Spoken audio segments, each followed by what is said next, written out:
চাঁদপুর মতলব উত্তর উপজেলায় 52তম ক্রীড়া প্রতিযোগিতায় পুরস্কার বিতরণ। 52তম গ্রীষ্মকালীন স্কুল মাদ্রাসা ও কারিগরি শিক্ষা ক্রীড়া প্রতিযোগিতা 2025 এর প্রস্তুতি সভা অনুষ্ঠিত হয়েছে। মঙ্গলবার 23 সেপ্টেম্বর সকাল 10টায় চাঁদপুর মতলব উত্তর উপজেলা মিলনায়তনে চাঁদপুর মতলব উত্তর উপজেলা স্কুল মাদ্রাসা ও কারিগরি শিক্ষা ক্রীড়া সমিতির আয়োজনে বিজয়ীদের মাঝে পুরস্কার বিতরণ ও সমাপনী অনুষ্ঠানে প্রধান অতিথি হিসেবে উপস্থিত ছিলেন মতলব উত্তর উপজেলার নির্বাহী অফিসার মাহমুদা কুলসুম মণি। প্রধান অতিথির বক্তব্যে তিনি বলেন, মাদকের ছোবল থেকে কিশোর কিশোরী ও যুব সমাজকে ফিরিয়ে আনার জন্য বেশি বেশি ক্রীড়া আয়োজন করা এবং খেলাধুলায় তাদের সম্পৃক্ত করা কোনো বিকল্প নেই। সুস্থ দেহ ও সুস্থ জাতি গঠনের জন্য প্রতিটি স্কুল ও কলেজের শিক্ষার্থীদের বেশি করে খেলাধুলায় সম্পৃক্ত করতে হবে। প্রত্যেক শিক্ষার্থীদের উপযুক্ত ভালো মানুষ হওয়ার জন্য ক্রীড়া ও সংস্কৃতি চর্চার সঙ্গে যুক্ত হতে হবে।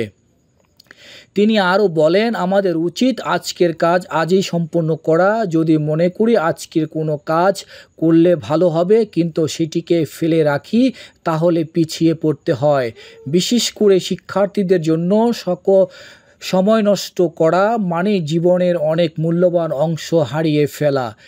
খেলাধুলা আমাদের পড়াশোনার পাশাপাশি সমান গুরুত্বপূর্ণ। খেলাধুলা শরীর ও মনের সুস্থতা বজায় রাখে, আত্মবিশ্বাস বাড়ায় এবং শৃঙ্খলা শেখায়। একটি সুস্থ জাতি গঠনে যেমন শিক্ষার বিকল্প নেই, তেমনি খেলাধুলারও বিকল্প নেই। তিনি শিক্ষার্থীদের উদ্দেশ্যে বলেন, তোমাদের প্রধান কাজ হচ্ছে মনোযোগ দিয়ে পড়াশোনা করা।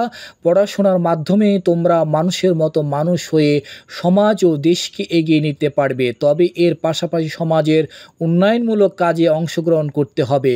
স্টুডেন্ট জীবন দায়িত্ব কম হলেও নিজেদের চরিত্র গঠন, সততা বজায় রাখা এবং খেলাধুলা ও সাংস্কৃতিক কর্মকাণ্ডে যুক্ত থাকা খুবই জরুরি। আজকের শিক্ষার্থীরাই আগামী দিনে এই দেশ পরিচালনা করবেন, তাই প্রথম থেকেই তাদের উচিত নিজের লক্ষ্য স্থির করে সেটি বাস্তবায়নে আন্তরিকভাবে এগিয়ে যাওয়া। শিক্ষার পাশাপাশি খেলাধুলায় দক্ষ হয়ে একদিন তারাই আন্তর্জাতিক পর্যায়ে দেশের সুনাম বয়ে আনবে।